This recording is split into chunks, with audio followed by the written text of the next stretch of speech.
What's happening, everybody? On today's show, and then there was one, Alabama, the lone SEC team remaining in the NCAA Tournament as Tennessee and Arkansas go down. We'll tell you how we got here and some football notes as well. Locked on SEC starts right now. You are Locked On SEC, your daily podcast on the Southeastern Conference. Part of the Locked On Podcast Network, your team every day.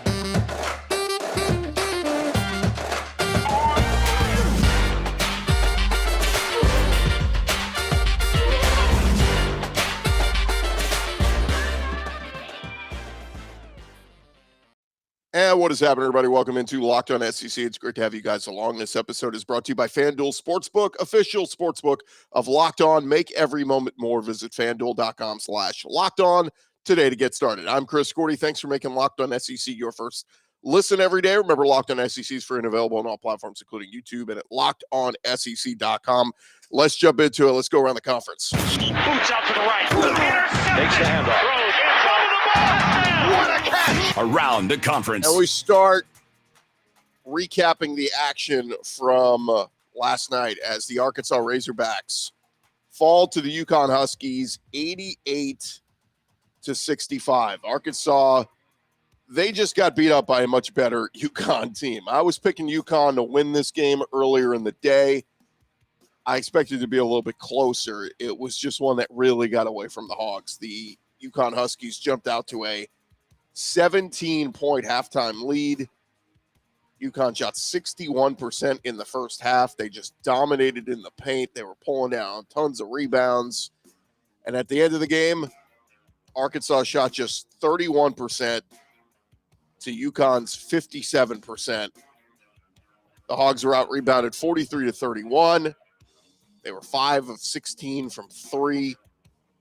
It was just ugly, particularly on the defensive end. And offensively, Anthony Black, he had 20 points. Ricky Council had 17. Nick Smith had 11. But after two magical runs, back-to-back Elite Eights the past two seasons, Coach Eric Musselman's squad ends this year's run in the Sweet 16. And when you look back on it, man, it was a roller coaster season for the Hogs. Remember, they lose their stud freshman, Nick Smith, for a large chunk of the season. They lost their stud forward in Trevon Brazil back in December. He played in just 9 games. And yet somehow they rallied the troops. Arkansas persevered. They leaned on guys like the other freshmen, Anthony Black, and some of their juniors like Ricky Council and Debo Davis. They beat Auburn in the SEC tournament, then went on to lose to Texas A&M. And they got in the tournament and beat a really good Illinois squad in the first round before pulling off one of the stunners of the tournament. And that'll be one of the, one shining moments as Arkansas took down the 1 seed reigning national champs, Kansas, in the second round. And so they will have that memory. That's a really good one. And the future looks bright for Eric Musselman's crew. When you look at the recruiting, they've got 2 5-star commitments already for next year in the big center, Bay Fall, and then point guard Layden Blocker. So future looks bright for Arkansas. We'll see if they can rally the troops. Nick Smith and Anthony Black, they are both expected to most likely head to the draft. They are both currently projected as top 10 picks. When you look at NBADraft.net, Ricky Council, he is projected as a second-round pick. Who else stays or goes? I'm sure we will find that out in the coming weeks. Is there a player or two that Arkansas could pick up in the transfer portal? Perhaps. But Eric Musselman is a good enough coach to reload and run this thing back again next year. We'll see what Arkansas can do. But, again, Arkansas's season comes to an end in the West region of the Sweet 16, falling to the 4-seed UConn Huskies, 88-65. And so best of luck to Eric Musselman and the Arkansas Razorbacks moving forward into the offseason and into next year. And we'll see if Muss has some reasons to rip his shirt off again next year. Probably going to have plenty of opportunities to do that. But nonetheless, That's the first SEC team that went down yesterday. Coming up in just a second, we will talk about the other SEC team that went down, the Tennessee Volunteers. We'll get to that in just a second. But thank you guys again for making Locked On SEC your first listen every day. I want to remind you this episode is presented to you by our friends over at FanDuel. We are, of course, all into the tournament action, and that means you need to go download FanDuel, America's #1 sports book, because new customers get a no-sweat first bet up to $1,000. It's bonus bets back if your first bet doesn't win. Just download the FanDuel Sportsbook app. Safe, secure, and super easy to use. They got everything you want to bet on, from the money line to points scored. All of it's up there for you. FanDuel even lets you combine your bets for a chance at a bigger payout with same-game parlay. So don't miss your chance to get your no-sweat first bet up to $1,000 in bonus bets. Well, you go to FanDuel.com/lockedon. That is FanDuel.com/lockedon to learn more. Make every moment more with FanDuel, an official sports betting partner of the NBA.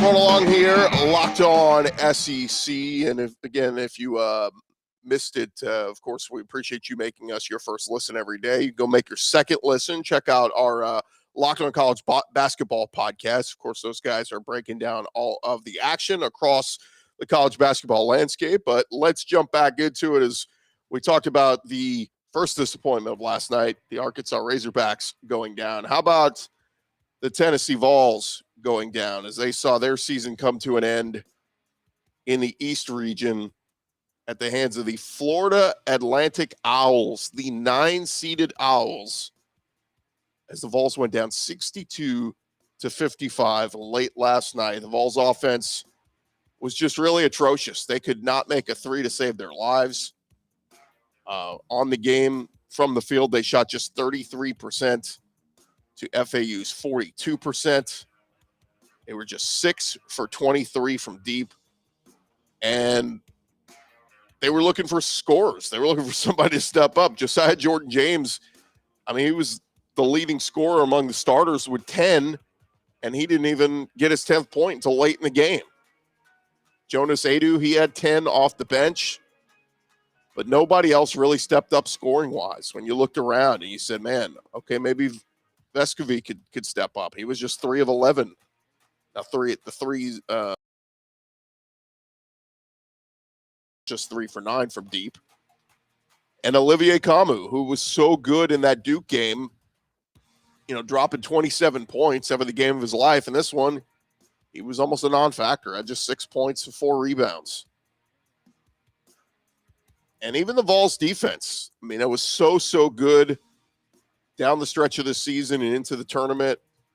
That elite level defense they played in the win over Duke. Remember, even Coach K was bragging about it earlier this week. Everybody patted him on the back. Charles Barkley on the postgame a week ago was like, man, I've never seen defense like that. That was intense. That was elite level defense. Not so much in this one. I mean, they struggled to get stops against FAU at times. It was a tale of two halves. I mean, the first half, the Vols, as not great as they played, they still had a 5-point lead at 27-22 at the half. FAU had just 22 points to half. And then they got hot. They scored 40 points in the second half. They almost doubled their point total from the first half. And Tennessee scored just 28 in the second half. And they were done. And FAU went on a couple runs and used that to their advantage. And the 9-seeded Florida Atlantic Owls are moving on. Now, it is worth mentioning FAU lost 3 games all year. The ironic part is one of their games they lost was to Ole Miss earlier in the year, who ended up firing their coach and in Kermit. So kind of ironic there. But FAU 33-3 now, and they were just the better team. They were more impressive. And now Rick Barnes' crew has to turn the page and head into the offseason, figure out, much like Arkansas and some of these other teams, who's coming back, who's done, who's moving on. And, again, the injury to Zakai Ziegler really kind of changed things for this team. But ironically, they still found ways to get nice wins. I mean, they beat Arkansas down the stretch of the season, lost to Mizzou in the SEC tournament. But once they got to the postseason, I mean, they beat Louisiana, a scrappy Louisiana team in the first round. And then the most impressive one was beating up Duke the way they did with elite level defense. It was very, very impressive. But season comes to an end now for Rick Barnes' crew. And, I would say maybe expectations coming into this year were a little bit higher. Would most Vols fans have taken a Sweet 16 if you asked them at the beginning of the season? Sure. But, the way they played down the stretch of the year, I think most Vol fans, if you'd said, hey, I think y'all are going to get to the Sweet 16, they probably would have taken it. Exceeded my expectations. And, a lot of people, like we said, once the guy Ziegler went down, we wrote him off. Said, no chance this team wins. And so now there's one, and it's the Alabama Crimson Tide, and they are the best chance, or the only chance now for the SEC to do some more damage in this tournament. They will take on San Diego State later today. San Diego State's head coach talking with the media this week ahead of the game, and he said, look, if we play really good San Diego State basketball, we will have a chance to win this game. If Alabama plays their best and they come out on top, we'll tip our hat to them. Alabama right around a 7.5-point favorite in this one. 6:30 Eastern tip, 5:30 Central from Louisville, Kentucky. But the San Diego State coach said, I don't care what game we go into. We don't consider ourselves an underdog. That never comes into our conversation. We never look at ourselves as an underdog. We think we have a good program. If we could turn this into a half-court game, and this goes for any game, I like our chances. Problem is Alabama wants to run. They want to get up and down. They will get physical with you. And Brandon Miller and company will look to do just that. I thought they played kind of a B-plus game last week against Maryland, as our buddy Luke Robinson brought up, and they still won by 20. So imagine if Alabama comes out and plays their A game against San Diego State, what they can do. So, look, I already talked about it. I picked in my bracket Alabama to win it all. They've been the most talented team I've watched all season, so I'm not changing my mind on that one. And we'll see. Help us, Alabama. You are our only hope. Now, look, the rest of the SEC may be saying, the hell with Alabama. We want to see them go down. All the Brandon Miller drama and all that stuff that went down. I'm sure there's a lot of people rooting against them. But, hey, look, we're called Locked On SEC. We like to beat our chest about the SEC having great success. Georgia just won back-to-back championships in football. LSU's the number one team in baseball. They'll have a chance. Softball, Alabama, with Montana Fouts maybe has a chance there. Arkansas beat them the other night. Look, if Bama wants to go out and win a championship in basketball, we'll just add it to the wall full of championships from different SEC teams. Well, we'll see. Best of luck to the Tide and Nate Oates tonight. And if you're a fan of another SEC team and you say, no chance I root for Alabama, then I understand. I get that too. All right, that is the latest with the NCAA Tournament and hoops. And when we come back, we're going to get into switch gears, talk some football nuggets. Got a bunch of stuff to touch on when we return. Thank you guys again for making Locked On SEC your first listen every day.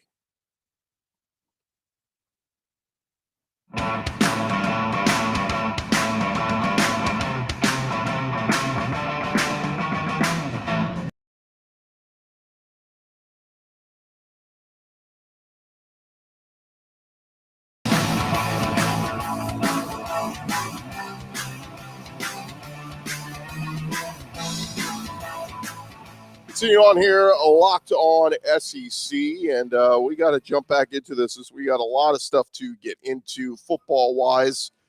So let's dive into it. Alabama, they held their pro day on Thursday.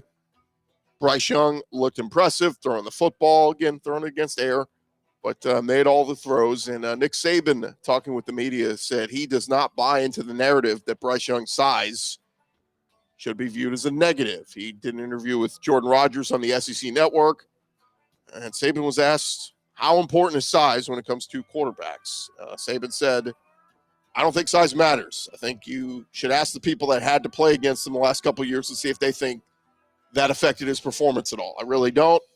I think he's so instinctive. He processes everything so well, prepares so well.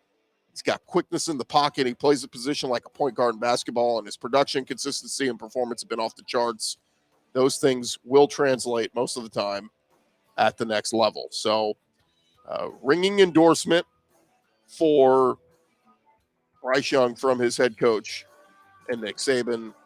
No surprise there, but again, we'll see how many teams value height and think that you got to be of a certain height to play at the next level in the NFL. But most of the mock drafts still have C.J. Stroud from Ohio State going number 1 overall to the Panthers, and most of the other ones have Bryce Young going number 2 overall to the Houston Texans. So Bryce Young still expected to go top 2 in this draft. We'll see if it plays out that way. Another guy who's expecting to hear his name called very high, that's Will Anderson. He was at Bama's Pro Day this week, and outside linebacker who obviously got after quarterbacks, fits that mold of the 3-4 edge rusher based on his production. But Will Anderson said, look, I have 0 private workouts, 0 meetings, so I'm just going to be here working out, getting ready for the next level. And he said he thinks he can thrive in any role on a defense at the next level in the NFL. So we will see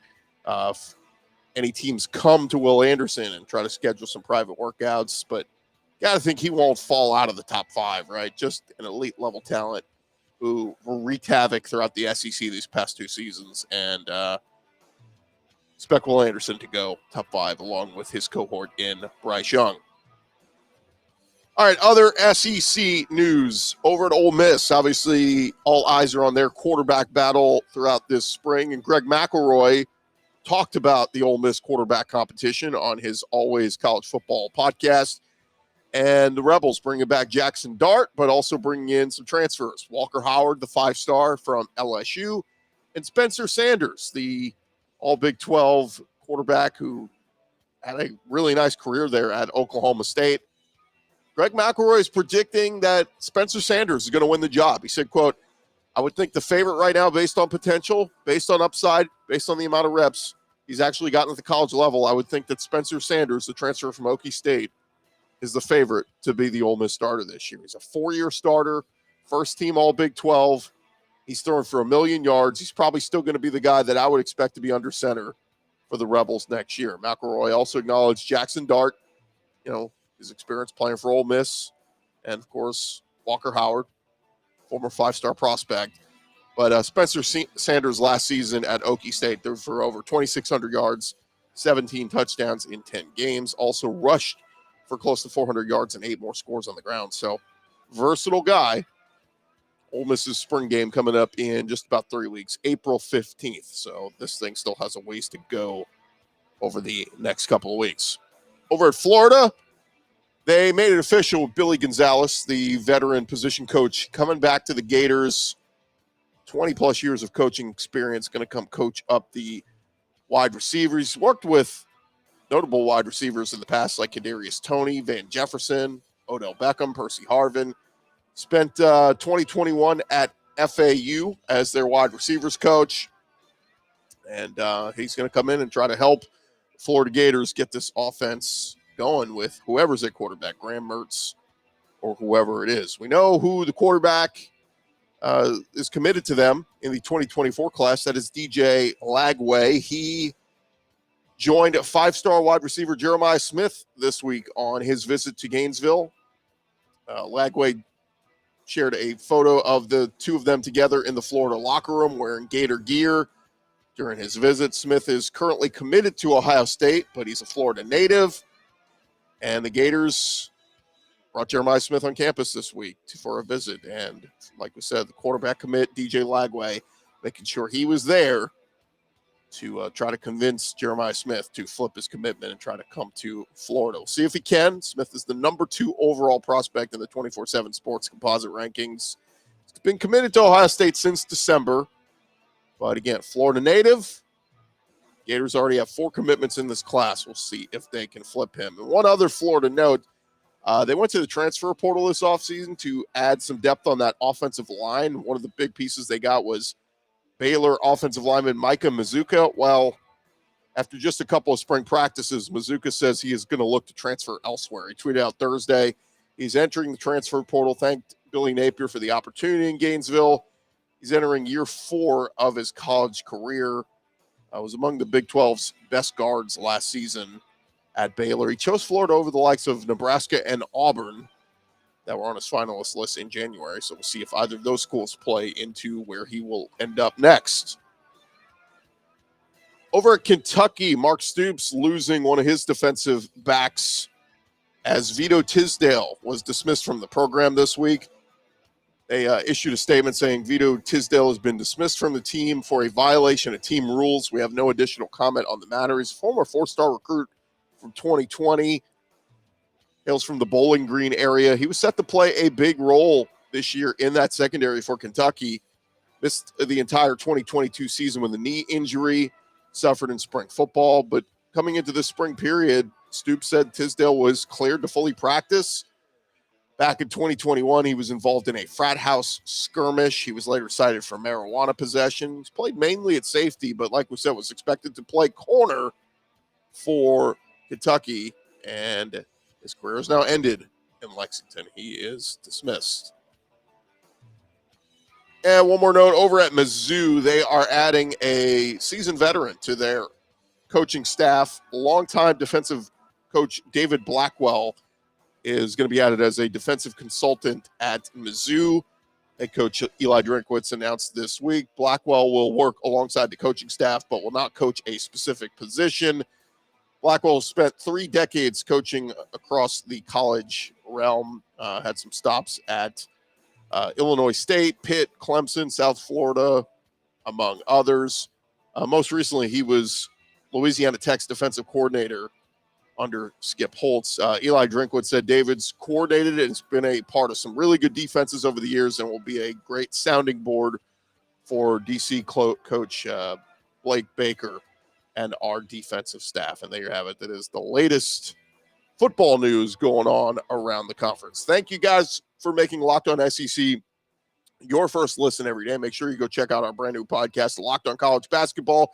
Everything you need to know about college hoops all in one place. Here for big name experts, insiders, coaches, and players. Locked On College Basketball, available on YouTube or wherever you get your podcasts. I'm Chris Gordy. This has been Locked On SEC. You guys have a great weekend. We'll talk to you on Monday, and we'll see if Bama is still dancing. Cheer for them, cheer against them, whatever. We'll recap it on Monday. Have a great weekend, everybody.